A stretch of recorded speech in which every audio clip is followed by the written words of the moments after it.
What's going on, Mitch's World? Let's see what we got here. Adjustments. He has risen. It's Easter Sunday. God is amazing. I appreciate you guys. You could be anywhere in the world, but you're here with me. So for that, I am grateful. For sure. Matter of fact, I gotta keep the glasses on for the fit check. I was told to let y'all see me from like head to toe. I have people that watch these and give me feedback, so you know what I'm saying. We got the tan suit. This is the same suit they try to impeach Obama for. You get what I'm saying? We got the pocket squares, the green accents, so heavy on the green. The watch matches, you know what I'm saying, like green. You know what I'm saying? Just very subtle compliments for everything. So yeah. What's up, people? Oh, this is a good angle. This is good. Let me adjust it just a little bit. But yeah, let me take off the glasses for you guys. I feel like it's a personal conversation, so we need to be making eye contact. But what's going on, party people? How are we doing this week? I hope this week is going smooth for you. I hope everything is good. Per the usual, I have nothing to talk about, but I'm still going to talk. That's the beauty of it being my stuff. I come in, I figure out as I go. I feel like if it was pre-planned, it wouldn't be as organic. You get what I'm saying? Because like when you pre-plan anything, it's like then you start thinking about, oh, I'm going to say this, or I want to do this, I want to do that. And it's just not the same. So like for me, I for that particular reason, I don't pre-plan anything. I want it to be as organic as possible so you guys can get the raw, the good. Again, I do have a format, like, we're going to do the fit check. We're going to do the weekly recap. This week is very good, very good. So I spent the week in Detroit, Michigan. For you guys that don't know, from the time I was 3 to the time I was 16, I was raised in Detroit, Michigan, and Oak Park, Michigan. So they touch. Oak Park is more like the suburbs. Detroit is Detroit. But yeah, that's where that was my stomping grounds. That's where I started. And I attest a lot of who I am to my Detroit foundation.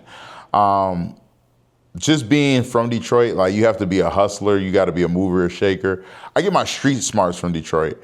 So yeah, and it's not like I'm furthest thing from hood or anything like that, but like I know what's going on around me. I'm not no square either, you know what I'm saying? Like you could drop me off anybody's hood and I'm gonna be okay. Like I'm not gonna be like, oh, this is uncomfortable, unsafe. Like it's not that type of party. I know how to move. I know how to shake. And like I said, Detroit gave me my hustle. I've been hustling since I was a kid. I used to sell chips and stuff and candy at the school. My uncle, he used to own a gas station, and he used to give me his expired chips, and I would go to school and I would hustle those, get those off, and so I feel like there's certain things. I was one of the first people I know that was working. I started working at the church. I don't think it's called St. Gerard's anymore, but I was raised Catholic as well. Different story for a different day, but I was raised Catholic, so I was like an office admin at the church, and I was like 14 at the time, and I used to work in the summers, and then one day during the week, yeah, but it was cool. I mean, I enjoyed it. It wasn't like anything. Like I was stuffing envelopes, wasn't doing anything. It was not hard work whatsoever. I remember my checks used to be like every 2 weeks, like $90 or so, maybe $100, depending on what I had going on. And again, I was only working a few hours a day. Like I work, I think Monday and Tuesday nights. So yeah, it was like from 4 to like 9 or something like that, maybe like 5-hour days. But yeah, so Detroit gave me my hustle. So it was good to be back. Got to kick it with my cousin Ben. Just seeing, we hit the lab. For you guys that don't know, the lab's the gym. Got this bum ankle right now. I'm gonna go get an MRI tomorrow. So I couldn't do like everything I would like to do, but still to get him in the gym and see how he's moving was funny in itself. Yeah. I live by a philosophy: the way you do one thing is how you do everything. So it's like I see that in other people's movements. It's like, all right, if you do certain things in one area of your life, you're not gonna come in and like a rock star in this other area of your life because you have the same philosophy on how you approach life, whether it's consciously or subconsciously. And ever since I made that decision, like how you do one thing is how you do everything, I'm very mindful of how I show up in all situations, relationships, all the things, because if I can't show up with the best head on my shoulders to the best of my ability, I try not to show up at all. So it just made me more mindful of how I show up. But I was in Detroit this week buying cars. So for you guys that don't know, I have a rental car business and a rental car fleet. And it's not like Turo's, like private rentals. So we buy cars off like Facebook Marketplace. I made a good connect. Met my man Mo. Mo's a young cat. Mo's like 26. But he's plugged in the car community. And it's just one of those things like relationships are your greatest currency, right? So it's like the relationships you build will sustain you long term, because it's like as long as I have good relationships and I keep my face good and I handle my end of the business and do what I need to do, and that's in any realm, relationships will supersede the right now. You know what I'm saying? Because it's like, even if I fall off, I have the right relationships, I can always get back on. You know what I'm saying? I have the right people around me. And it's coincidentally enough, they talked about this at church. It's like, he said, you builders, if you're a building, you want to be around other builders, because it's like iron sharpens iron. You're gonna, what's the quote Brian always says to me? Rising tide, high tide raises all ships. Something along those lines. I want to quote it properly. But long story short, you want to be around other like-minded people in any capacity.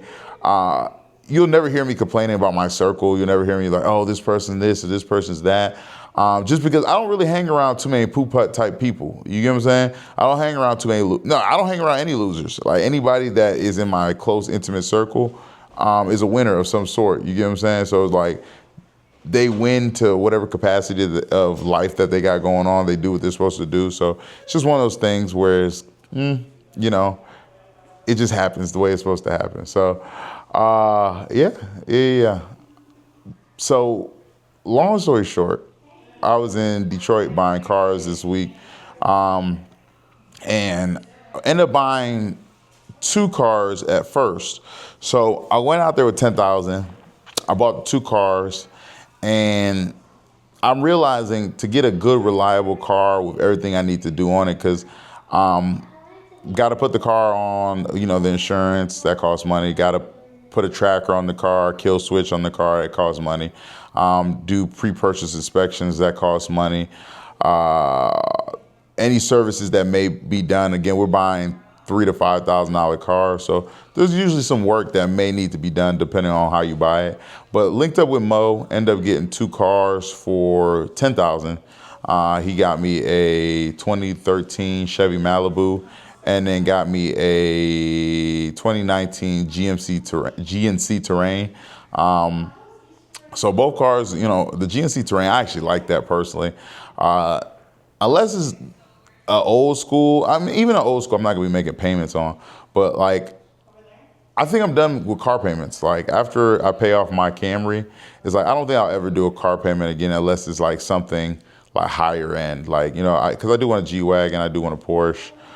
These are things I'm gonna get in my future, but those I'm more willing to make payments on, just because they're higher end vehicles.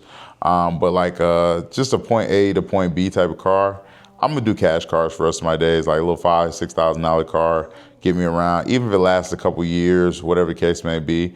Do it like that and keep it moving, because cars are depreciating assets. So it's like, unless it's like an old school, like it's very seldom gonna go up in value over time.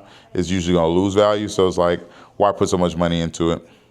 But yeah, so anyway, so linked up with Mo, bought a couple cars. Then I get to the airport, and my cousin, he called me and told me another car was on the floor. So that ended up being the 3 cars, and that was my goal. So it's like, if I could do that every quarter, go out there, buy a couple cars, hit the casino, just chill. It was a chill vibe. Like I was out there eating, just relaxing, not doing too much. I'm back on my Dean start tomorrow though. Ankle, no ankle. I'm back in my routine, the waking up at 5, in my word, doing all the necessary things, just because it's like that structure, it brings order to my life. You know what I'm saying? And for me, I'm able to move in a certain manner, a certain capacity. But yeah, so that was that. What day? Oh, Friday I got back, met up with my mentee Z. Shout out to boy Z. You know what I'm saying? Good kid, very good kid.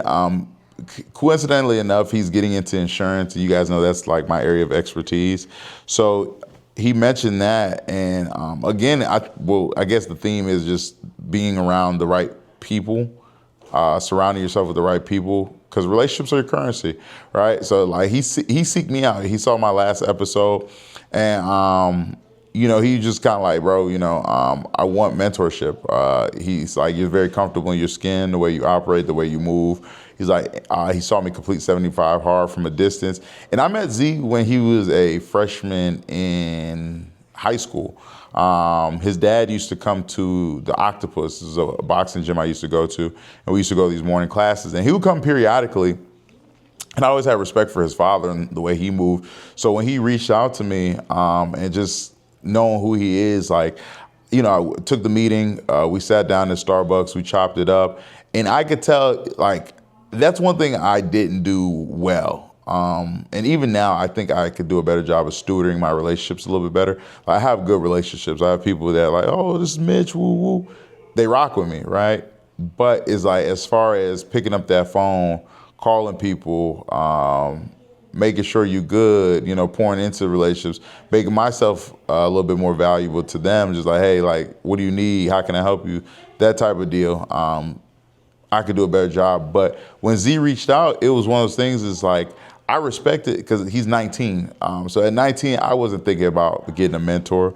I wasn't thinking about having that type of people, having those type of people around me, or seeking that. He's seeking guidance, right?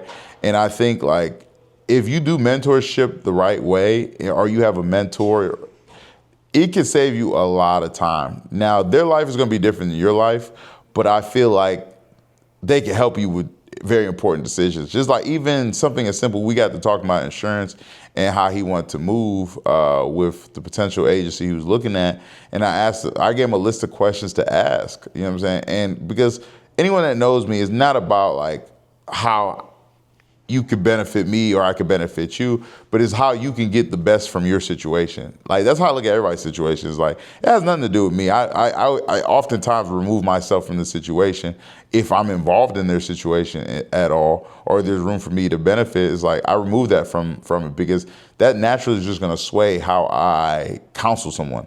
If I'm benefiting from it, I'm always gonna give you information that's gonna benefit me, versus what may benefit you may not benefit me at all. You get what I'm saying? So it's one of those things, just kind of being able to help him and be in a position to help others through my life experience is what mentorship and relationships are about. Because it's like, a wise man learns from not only his mistakes, but the mistakes of others as well. So it's like, if I go through these trials and tribulations and I do these different things on my own accord, I can help speed up somebody else's learning curve just naturally from, all right, hey, you did X, Y, and Z, that didn't work out for you. Try it this way, or do this, or do that. And you can really position yourself for long-term success. So yeah. It's definitely one of those things. But yeah, so linked up with Z. That was Friday. Yesterday, I didn't do jack diddly squat. It was 404 day. For you guys that aren't from Atlanta, the area code is 404, or one of the area codes is 404. So it's kind of like a big deal. So that, everybody was outside celebrating, busting a move, that type of vibe. And for me, in spirit, I would have liked to do the same thing. I would have liked to like go outside, hang out. But I'll be 1,000% transparent with you.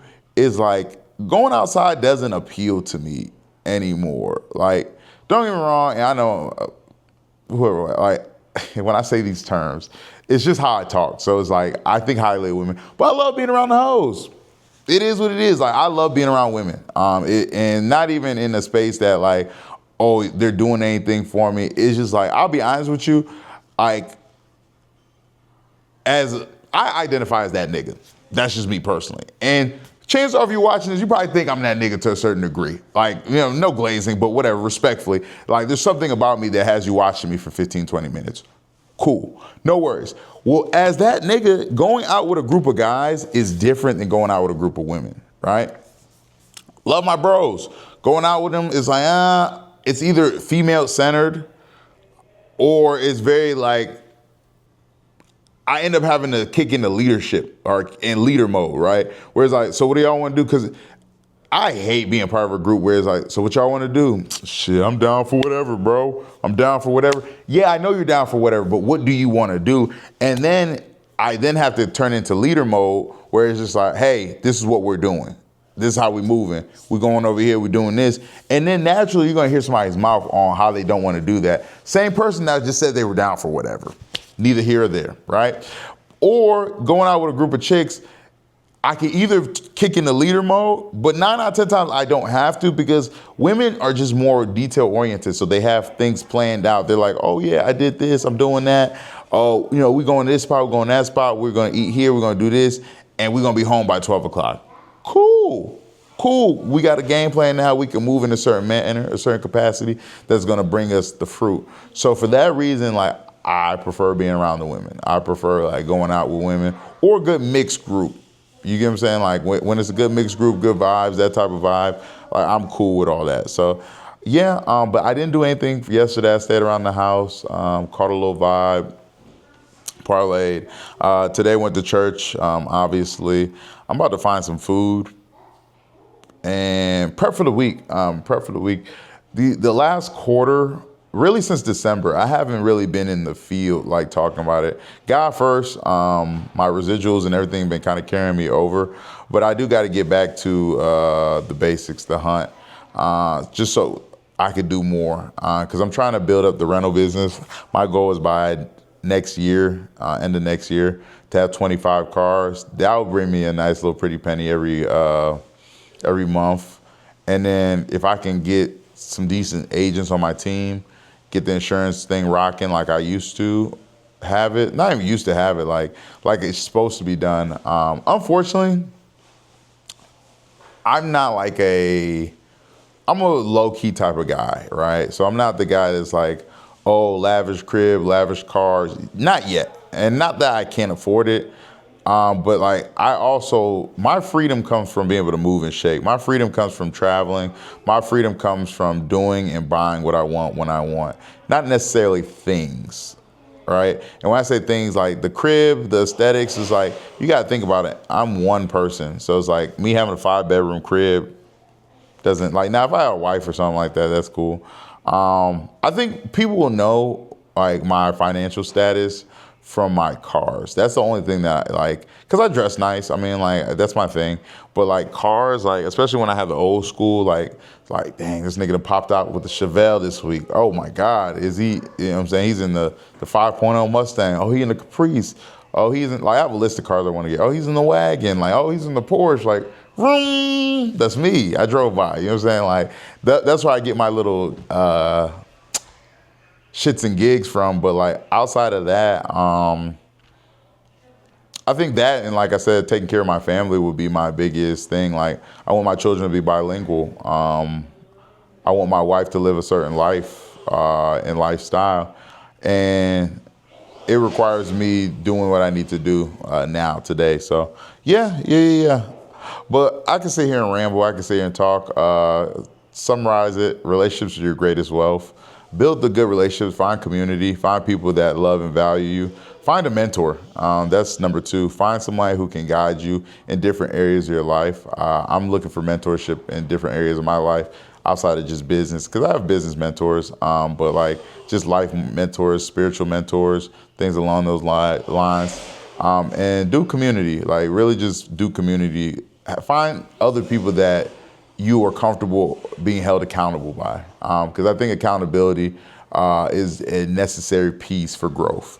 If you can't be held accountable, you can't grow. And if you can't grow, you're stagnant. You get what I'm saying? So find all the things, do all the things, and take it one day at a time.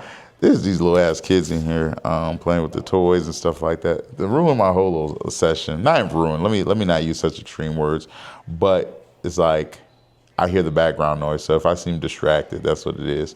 But anyway, yeah, I appreciate you guys. Thank you, and we'll talk next week.